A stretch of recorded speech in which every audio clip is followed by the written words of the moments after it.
কক্সবাজার আদালতে ২ মামলার সকল আসামিসহ বেকসুর খালাস পেয়েছেন বিএনপির স্থায়ী কমিটির সদস্য সালাউদ্দিন আহমেদ।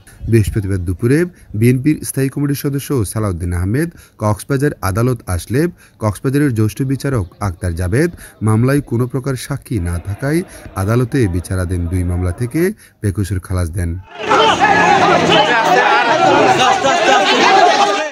মামলায় খালাস পেয়ে গণমাধ্যম কর্মীদের সালাউদ্দিন আহমেদ বলেন, গেল ১৬ বছরে ফেসিবাদী সরকারের কাছে রাজনৈতিক নেতা, সাংবাদিক সহ সমাজের বিভিন্ন স্তরের মানুষ গায়েবী, মিথ্যা ও হয়রানিমূলক মামলার শিকার হয়েছে। যদি সেসব মামলা থেকে তাদের খালাস দেওয়া হয় তাহলে দেশের জনগণ ও গণতন্ত্র মুক্তি পাবে।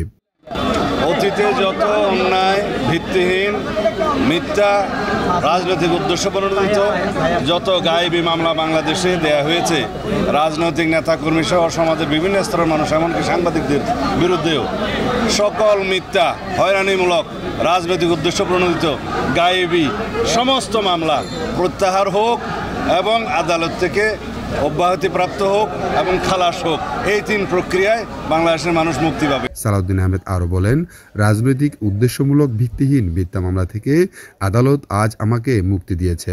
আজকে আদালতে ন্যায় বিচার প্রতিষ্ঠিত হয়েছে। ২টা মামলায় মাননীয় আদালত আমাদেরকে অব্যাহতি দিয়ে দিয়েছে। আজকে ন্যায় বিচার প্রতিষ্ঠিত হয়েছে। বিএনপির আইনজীবীরা জানান, দীর্ঘ ১৭ বছর ধরে এই মামলা দুটিতে সরকারি কিংবা বেসরকারি সাক্ষী আদালতে হাজির হয়নি। তাই মামলা দুটি যদি আদালতে থাকে তাহলে নিছক আদালতের কর্মঘণ্টা অহেতুক নষ্ট হবে। সেই মর্মে মামলা দুটি ফৌজদারি কার্যবিধির ২৪৯ ধারায় সালাউদ্দিন আহমেদ সহ সকল আসামিদের অব্যাহতি দেন আদালত।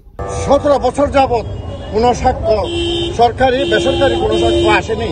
আমার মনে হয়েছে আদালতে এরভাবেই মন্তব্য করছিলেন, আমার মনে হয়েছে শুধু এই মামলা দুইটা যদি আদালতে রাখা হয় তাহলে সরকারের আদালতের কর্মকাণ্ড অহেতুক নষ্ট হবে।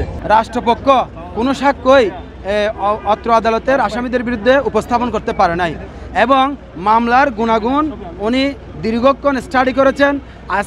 আজকে না, উনি ইতিপূর্বেও এটা স্টাডি করেছিলেন, বলেছেন শুধু অত্র মামলাটি এখানে রেখে আদালতের কর্মঘণ্টার অপব্যয় ছাড়া আর কিছু নয়। এই বিগত ১৭ বছর থেকে পর্যন্ত এই মামলাগুলো কেন চলল?